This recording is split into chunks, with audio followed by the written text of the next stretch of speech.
Grey is a short script that I've been working on since late 2019. It's gone through a few editions in its time. It originally started out as an audio piece performed by one person.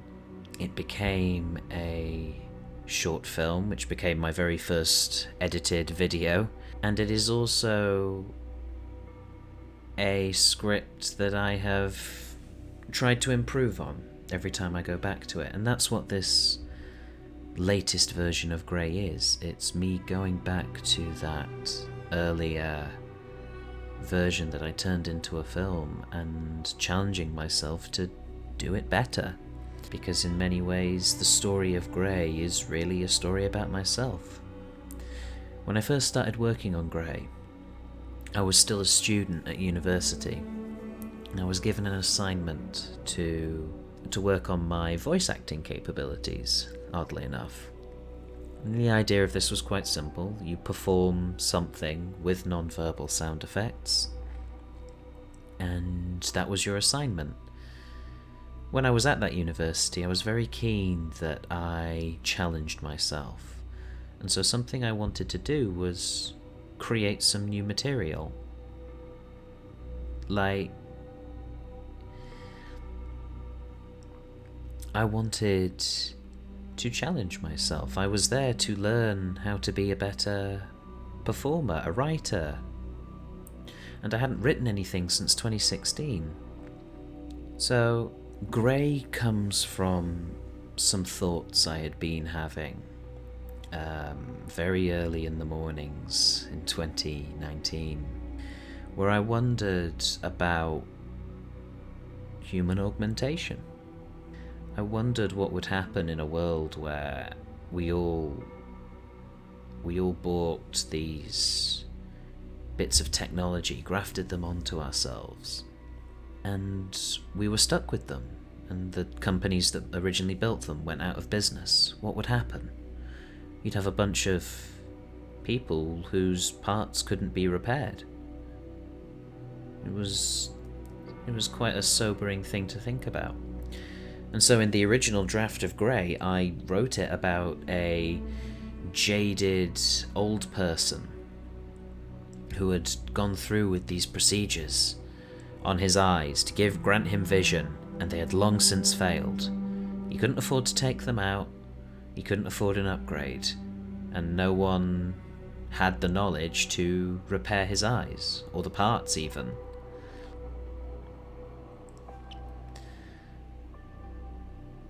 And as I wrote it, I thought to myself, no, I don't want to set this up against myself. This is supposed to be an acting challenge, and I wasn't confident in my ability to portray something of that complexity and so far away from my own scenario. So I rewrote it. The protagonist got younger. The idea of human augmentation was scrapped. It just became about someone with a chromatopsia having an operation to grant him colour and it being taken away from him, and how he would respond to that. I've created a playlist of all the current versions of Grey that I've produced. There's the original audio version that I made, the original short film I made, and the most recent one. And I think it's interesting to look back at for me personally. I'm sure very few other people will have an interest in this project, but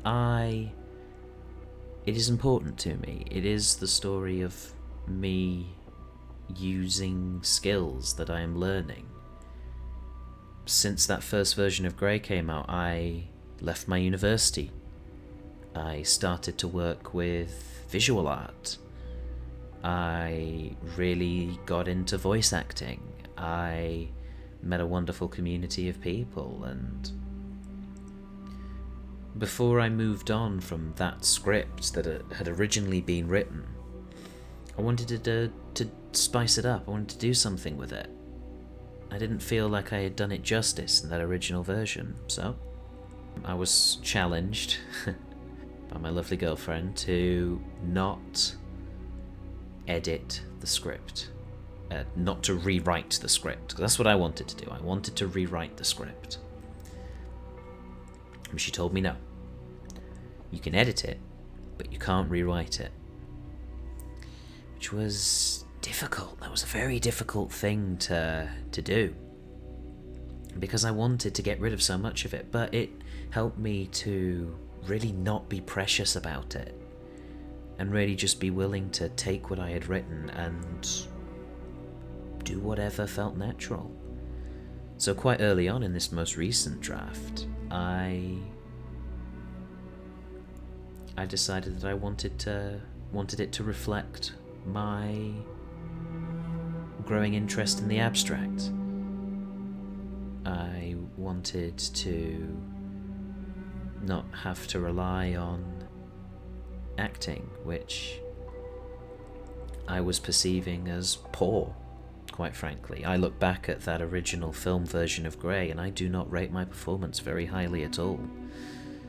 I think it lets me down and very much exposes my weaknesses. So I wanted to improve that. I wanted to incorporate some art, and I wanted to make sure that I had as little to say in it as possible. Because whenever I spoke, I compromised it. So I got some of my fellow actors involved from Team Diamond. I got Shelley and I got Drago, and they really were happy to take what I had written and just run with it, and I was really impressed with what they did. It was fantastic. I couldn't have asked for better stuff to play with, as I then went to go and shoot some stuff, and I shot a lot of footage, but I wasn't very happy with it. And then it snowed in the UK, and where I'm living at the moment, whenever it snows, and even sometimes when it doesn't, there is a very thick mist. Because you'll notice in that first version of Grey, I use colour filtering tools and editing software to remove colour from it, and I don't do that in the second one, because I don't need to. The scenery around me is literally turning into grey. And that is magical. It was more than I could have asked for, and so I took my phone with me and went out for about 3 hours and just recorded as much as I could, so that when I eventually had all the lines I needed, I could have stuff to match with them, and I did. And to this day, that shot I took of me running into the mist, and as you saw at the beginning of this video, running back out of it, is one of my favourite things I've ever done. I think it's beautiful. And I think even when Grey has moved on as a project, I will look back at that shot specifically, and still be proud of it. I am very pleased that I captured that on a phone, on a tripod in the middle of nowhere. Just crunching in all this fresh snow. It was a really magical time.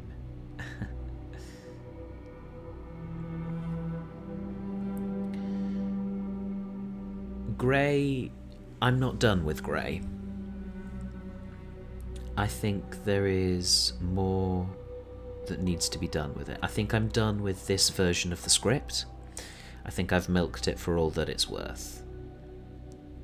So going forward, I would like to really flesh stuff out. I want to build on the literary allusions to Flowers for Algernon that are already in there. And I want to really explore the idea of Daryl becoming addicted to colour, something that he can never experience again, but has become addicted to it. I'm really interested in that being his next point. Daryl's story has more to tell. And maybe I won't write that new version of Grey tomorrow. Maybe it'll take me a few months to write it, but I will. And I will revisit him when I'm older and wiser, and when I'm more capable at editing, when I'm more capable at creating visual art, maybe when I have a couple of people I could reliably go out and shoot with. You know, that would be incredible. So, watch this space. I think Grey is going to be a very important tool in my transition from pure actor into general artist, content creator, whatever it is I end up doing as a result of all this, because I love to create these things. I've really caught the bug for it. And I can't wait to create new stuff for you all. For me, for you, for whoever wants to come and watch all these silly little videos. So, this isn't goodbye.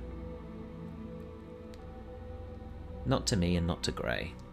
But without further ado, have a look at the last picture that I made using just my mouse. Thank you for joining me. Subscribe if you want.